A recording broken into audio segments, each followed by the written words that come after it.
BP Jio satellite চ্যানেলে আপনাদের সকলকে আবার স্বাগত জানাচ্ছি। স্কুল সার্ভিস কমিশন অর্থাৎ WBSSC রিক্রুটমেন্ট 2016 যে 4টি বিভাগে হয়েছিল 25,753, সেটা নিয়ে অলরেডি সুপ্রিম কোর্টের শুনানি সম্পন্ন হয়েছে। সেই শুনানি থেকে যেটা তথ্য উঠে এসছে সেটা আপনারা সকলেই জানেন যে স্টে পড়েছে 16 জুলাই পর্যন্ত, এবং 16 জুলাই কিন্তু আবার শুনানি হতে চলেছে। আর আমাদের যারা সিবিআই রয়েছে অর্থাৎ সেন্ট্রাল ব্যুরো ইনভেস্টিগেশন টিম, তারা কিন্তু ইন্টারোগেশন, বিভিন্ন কোশ্চেন্স বা তদন্ত কিন্তু করে যেতে পারবে যারা এই কাজে বিভিন্ন বেআইনি কাজের সাথে যুক্ত ছিল এবং দুর্নীতি বা অযোগ্য শিক্ষকদের কিন্তু তলব করছে। সেটা ইতিমধ্যেই শুরু হয়েও গেছে। অলরেডি মোটামুটি যতটুকু জানা গেছে 50 থেকে 100 জনকে কিন্তু তলব করা হয়ে গেছে। তবে এর মধ্যে আরেকটা শিডিউল আছে, রিসেন্টলি আরও তলব করা হচ্ছে। তো এই তলব করতে গিয়ে এবং এসএসসি সার্ভারে আরও তদন্ত করতে গিয়ে কিন্তু অনেক তথ্য উঠে আসছে। ইতিমধ্যেই আমি ভিডিওতে শেয়ার করেছি, গতকাল বা গত পরশু যে তথ্য এসেছিল যে সিবিআই কিন্তু নাইসার একটা বিস্ফোরক একটা মেল নাইসার কাছে এসএসসি দপ্তর থেকে গিয়েছিল, কিছু জনের সুপারিশ করা হয়েছিল যে তাদের নাম্বার বাড়িয়ে দেওয়ার জন্য। সেই তথ্যগুলো কিন্তু আপনারা অলরেডি খবর পেয়েছেন। তো এইরকম লিস্ট কিন্তু অনেক লম্বা হতে যাচ্ছে, অর্থাৎ যোগ্য ছাড়া অযোগ্যদের লিস্ট কিন্তু আরও দেখা যাচ্ছে যে দিনের পর দিন বেড়েই চলেছে। কারণ অযোগ্য যারা টিচার, আমরা প্রথমে শুনেছিলাম, কখনো শোনা গিয়েছিল প্রাথমিকভাবে 4,500 প্রায়, তারপর কিন্তু 7,000, তারপরে কিন্তু এখন আরও সেই অযোগ্য শিক্ষক বা অবৈধভাবে নিয়োগপ্রাপ্ত যারা শিক্ষক শিক্ষিকা, শুধু শিক্ষক শিক্ষিকা নয়, গ্রুপ সি-ডি প্রভৃতি কর্মীরাও কিন্তু অনেকে অবৈধভাবে নিয়োগ হয়েছে এবং তাদের তলব করা হচ্ছে, এবং সেই সংখ্যা কিন্তু বাড়তে চলেছে, নো ডাউট। তা যাই হোক, যেটা আপনাদের সাথে শেয়ার করার সেটা হচ্ছে যে শুধুমাত্র WBSSCর যে SLST রিক্রুটমেন্ট গ্রুপ সি-ডি এই 4টা বিভাগেই নয়, এখন যেটা রিসেন্ট তথ্য পাওয়া যাচ্ছে সেটা হচ্ছে আপার প্রাইমারি যে আপনারা জানেন ফিজিক্যাল এডুকেশন এবং ওয়ার্ক এডুকেশন অর্থাৎ কর্মশিক্ষা ও শারীরিক শিক্ষা বিভাগে যে নিয়োগ হয়েছিল, সেই নিয়োগেও কিন্তু দুর্নীতির একটা ছায়া পড়েছে, বা সেই তদন্ত করে কিন্তু তারা জানতে পারছে যে সেখানেও নিয়োগ দুর্নীতি হয়ে থাকতে পারে।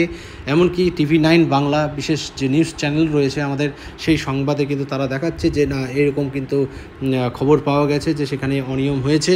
তো সেই তথ্যগুলো কিন্তু দিনের পর দিন, তাহলে 4টা বিভাগের ছিল, এখন কিন্তু আপার প্রাইমারিটা যেটা বাকি ছিল সেটাও কিন্তু পূরণ হয়ে গেল, যে আপার প্রাইমারিতেও ফিজিক্যাল এডুকেশন, ওয়ার্ক এডুকেশন কিন্তু অনেক এরকম কিন্তু খবর উঠে আসছে।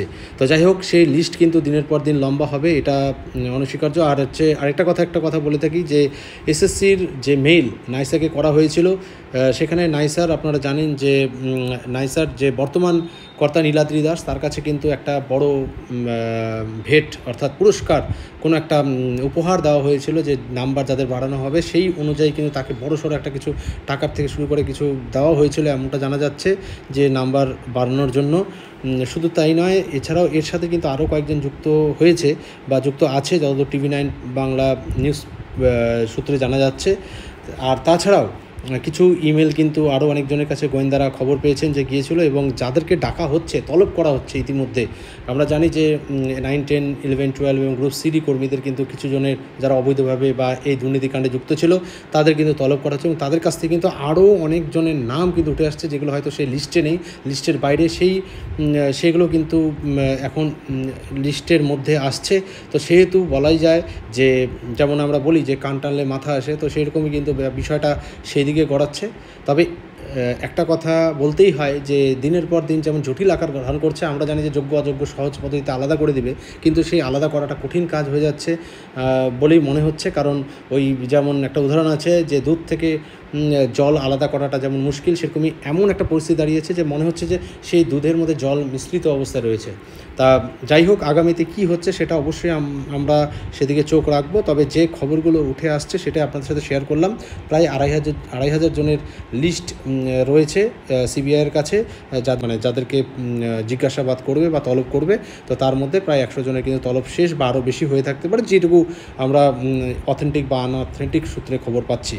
তা যাই হোক, আপনারা এই বিষয়গুলি যতগুলি খবর দিলাম সেগুলো সব বিভিন্ন পোর্টাল এবং নিউজ থেকে কালেক্ট করা, আপনারা বা বিভিন্ন সূত্র থেকে পাওয়া। তো আপনারা এগুলো একটু ভেরিফাই করে নেবেন। তা আপডেট এইরকম নিউজ পাওয়া গেলে অবশ্যই আপনাদের সাথে আরও শেয়ার করা হবে বেশি বেশি করে। তো চ্যানেলটিকে সাবস্ক্রাইব করবেন প্রয়োজন বোধে। ধন্যবাদ সকলকে, ভালো থাকবেন।